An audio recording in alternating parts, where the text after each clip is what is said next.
Bonjour, chers tous. Nous voici réunis à cette grande conférence internationale qui regroupe les grands neuroscientistes du monde.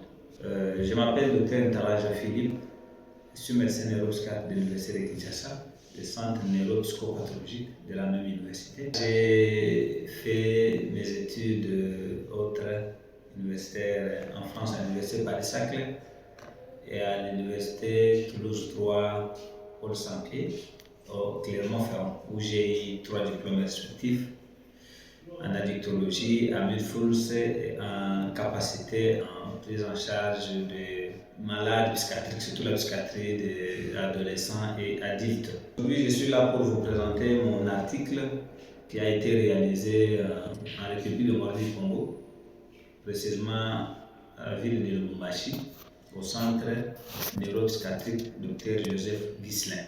Le titre de l'article, c'est Addiction et troubles psychiatriques chez les patients suivis au centre neuropsychiatrique Dr Joseph Ghislain de Lubumbashi, série de 112 cas et revue de la littérature.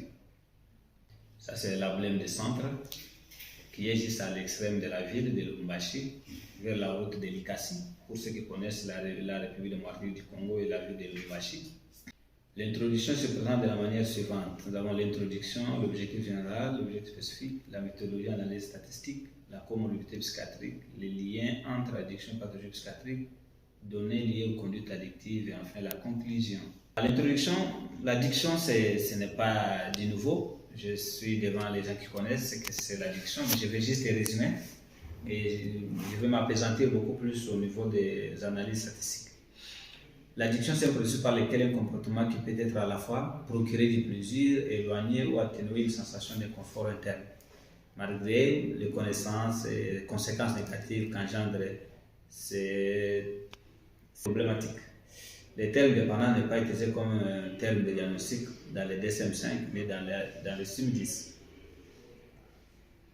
Dans les nombreux pays, il est de pratique courante, y compris chez les cliniciens, d'utiliser le terme addiction pour décrire les problèmes graves liés à l'usage compulsif et répété de substances, mais le terme n'est pas inclus dans les terminologies officielles en raison de son caractère incertain.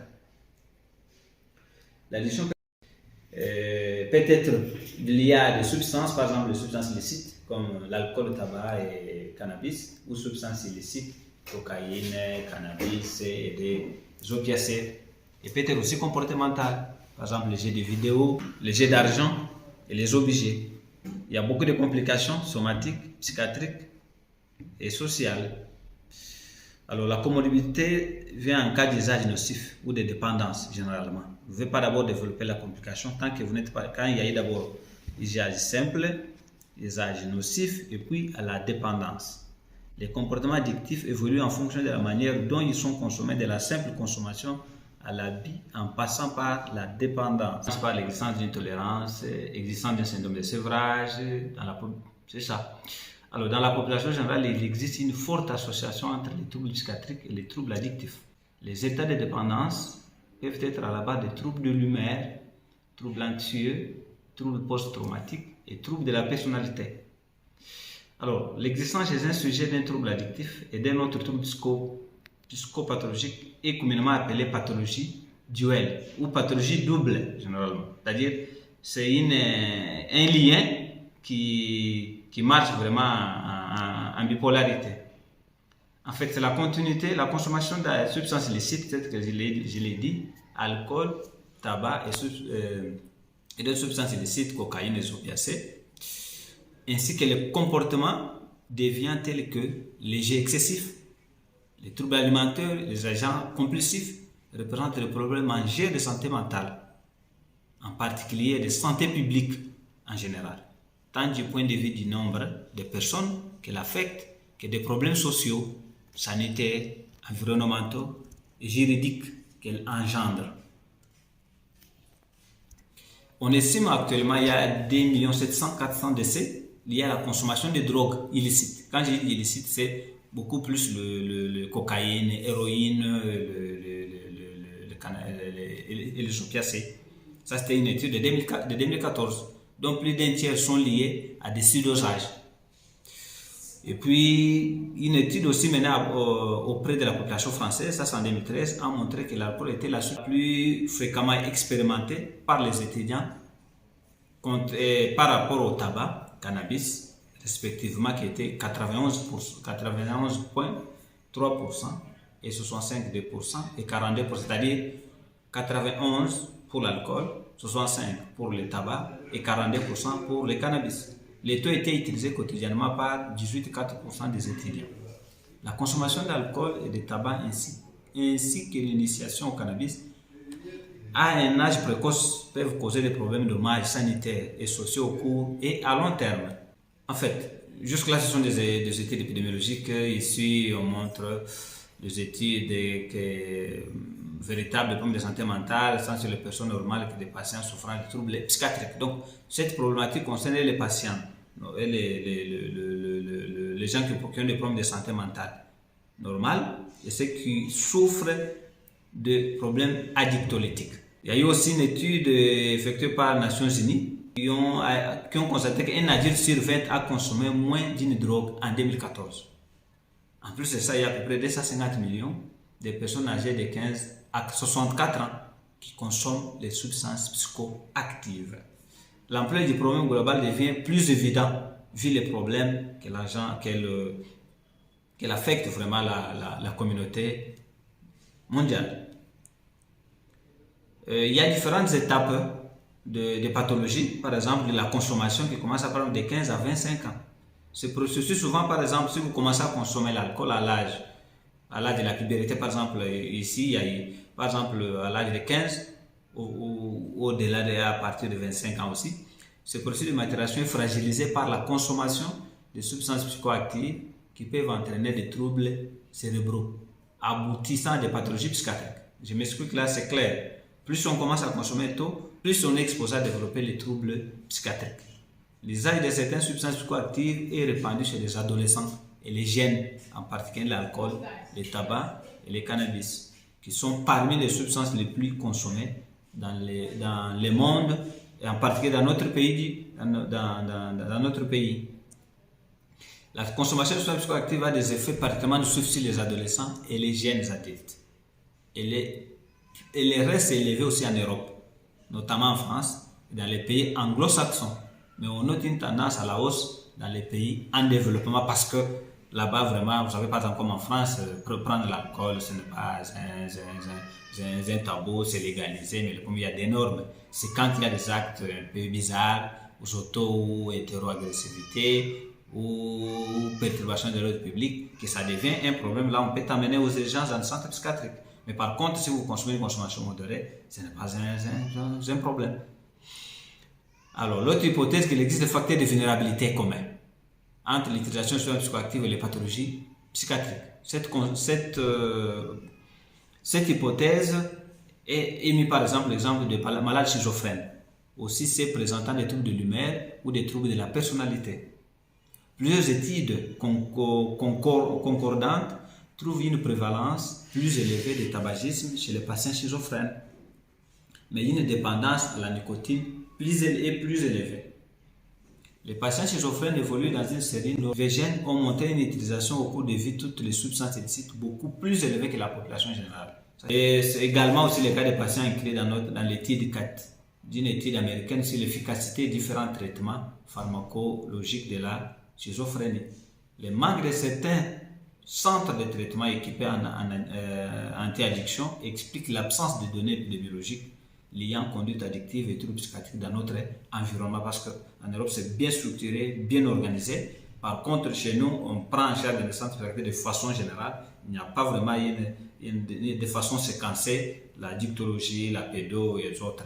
C'est ainsi que par moment, on a du mal à voir beaucoup de statistiques dans ce sens-là. Mais plus ce sont des études que nous avons menées hospitalières, expérimentales, on a constaté qu'il y a ces liens-là que nous venons de décrire. La plupart des études réalisées n'analysent souvent que la prévalence des substances consommées sans établir le lien entre la pathologie psychiatrique, d'où nous sommes mis pour expliquer cette problématique. De plus, cette implication est double, particulièrement pour notre pays et République démocratique du Congo, où la majorité de la population est jeune, adolescents et jeunes adultes.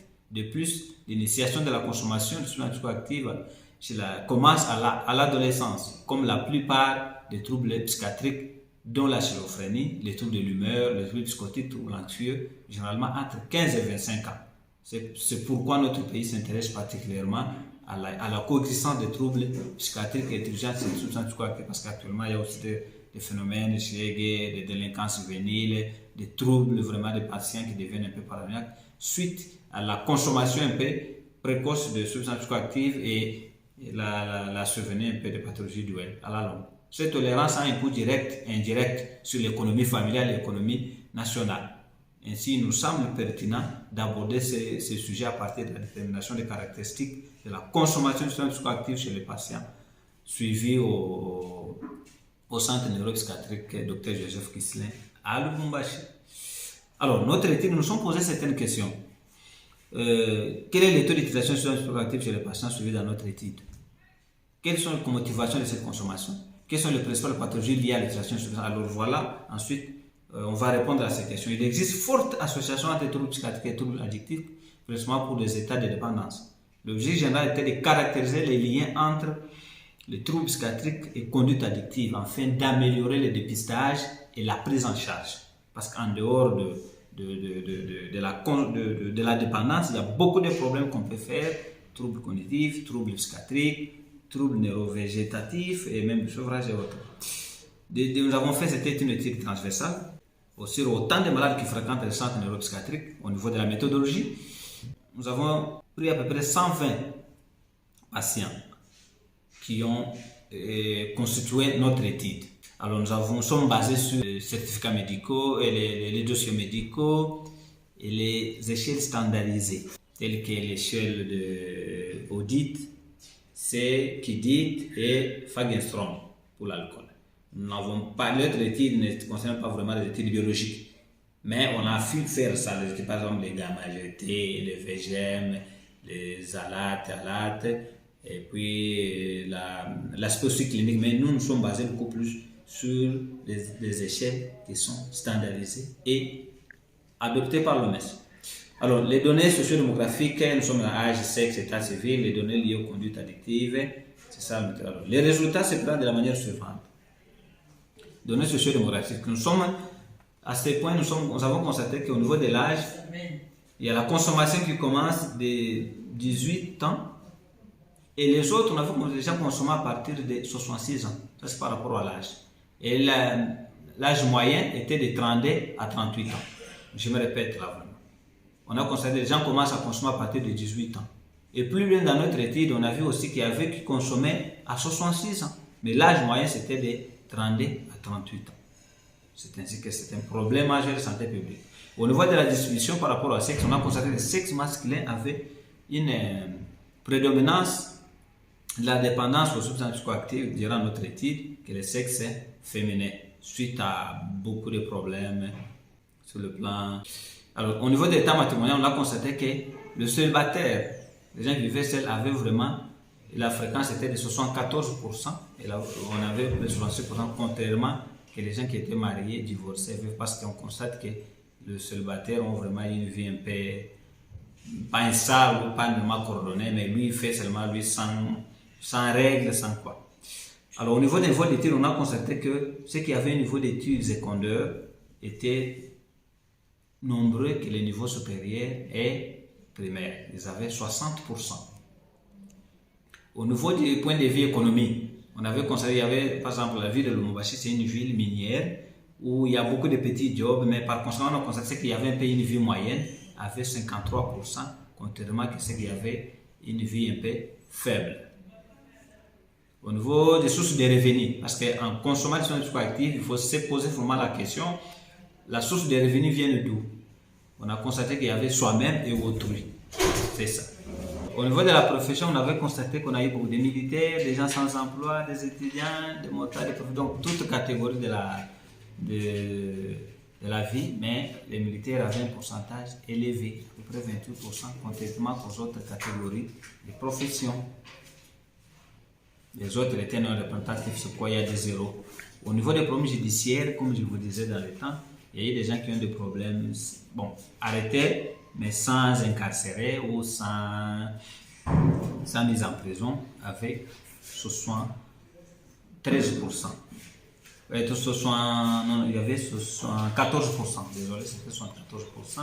Apparemment que les gens judiciaires, oui. On a constaté qu'on c'était 83%, et le pourcentage c'était 74,7%, contrairement que les gens qui étaient arrêtés sans incarcération. Donc on avait constaté que les gens sans incarcération étaient nombreux que les gens avec ou sans incarcération. Alors, au niveau des données liées aux conduites addictives, ici, on constate que les gens qui prenaient l'alcool étaient vraiment supérieurs que les autres, tels qui prenaient alcool, tabac et tabac sec.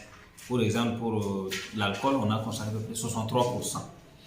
Par rapport à ces graphiques, c'est par rapport à l'âge d'apparition, l'âge de consommation. On a constaté qu'il y a eu des gens qui commençaient à consommer à 14 ans ou 17 ans. Et plus loin, on a constaté les gens qui commençaient à consommer à partir de 34 ans et 38 ans. Mais l'âge moyen de notre étude était de 18 à 21 ans. C'est ça. Alors, au niveau de motivation, la motivation de consommation, on a constaté que les gens ici, on s'est demandé dans notre étude pourquoi ils consomment. Les autres ont dit c'est pour ça les détend, c'est pour détendre, c'est pour le plaisir, c'est pour s'amuser, c'est pour la réduction des stress, c'est pour la conformité sociale, c'est pour faire face à des problèmes. Et l'autre, c'est pour s'ennuyer. Mais on avait constaté que c'est beaucoup plus détente et amusement qui représentait 35,14% contrairement aux autres motivations non significatives. Au niveau de la consommation, on a constaté que les gens qui consommaient en groupe étaient moins que ceux qui consommaient seuls. Bon, c'était les réponses. Au niveau des gens au sevrage, on a constaté que les gens qui avaient déjà sévré étaient supérieurs que les gens qui n'ont jamais tenté d'arrêter. Parce que plus vous sévrez, plus vous devenez dépendant. Les gens qui n'ont jamais tenté d'arrêter étaient moins dépendants que les gens qui ont tenté, qui ont déjà essayé de sévrer. L'état ce soit 12%. Alors au niveau des syndromes de sévrage, la question était de savoir comment vous ressentez quand vous n'avez pas consommé. La plupart de nos patients ont constaté ces signes de sévrage, l'anxiété, nervosité, convulsion, tremblement, mais l'anxiété était vraiment représentative que des autres signes de sévrage. Par rapport aux complications somatiques, les complications, il y en a beaucoup généralement. Mais durant notre étude, on a constaté que les gens avaient une diminution de poids, avaient près de 27%. Que d'autres qui présentaient par exemple l'anémie récurrente, mais c'était lié quand c'était vraiment anémie carentielle. C'était lié à ça. Mais il y en a beaucoup de complications. Par exemple, pour l'alcool, il y a à peu près 2000 maladies, 200 maladies. Pour le tabac, beaucoup de maladies. Pour le cannabis, beaucoup. Mais on a constaté beaucoup dans notre étude que perte de poids, il y avait des gens qui avaient des problèmes cardiaques, des problèmes du foie, des problèmes pulmonaires, des problèmes digestifs. Donc il y avait beaucoup de problèmes qui étaient à la base. On avait remarqué beaucoup plus perte de poids qui dominait. Plus perte de poids signifiait beaucoup de problèmes somatiques. Et puis ici, c'est données liées par rapport aux pathologies duel, aux pathologies psychiatriques. Ici, on a constaté que on avait constaté beaucoup plus de troubles psychotiques venaient en premier plan et troubles du sommeil dernier plan. Troubles psychotiques représentaient 58% de l'humeur 24 de Genève, c'est ça. Et par rapport aux antécédents, on a constaté que les gens qui avaient beaucoup d'antécédents psychiatriques étaient nombreux que ceux qui n'en avaient pas. C'est ça. Au niveau de l'âge du premier épisode, on a constaté que le premier épisode pouvait commencer à 14 ans. Les autres plus loin à 58 ans. Mais l'âge moyen était de 19 à 23 ans. Et les liens entre addiction et pathologie psychiatrique. Parce que c'est ça même la problématique de cette étude. On a constaté que les gens qui étaient déjà malades, consommaient beaucoup plus que les gens qui n'ont jamais été malades mentaux. C'est le cas ici, par exemple, les gens qui prenaient l'alcool avaient représenté à peu près 63% avec des troubles psychotiques qui reviennent souvent en premier plan et les troubles de sommeil dernier plan. Les tabacs aussi, on constatait, il y avait aussi présenté des troubles psychotiques qui étaient au premier plan, et troubles de l'humeur dernier plan, et troubles de personnalité dernier plan pour les gens qui consommaient des tabacs. Et enfin ici on fait l'âge du début de la consommation et l'âge du premier épisode psychiatrique.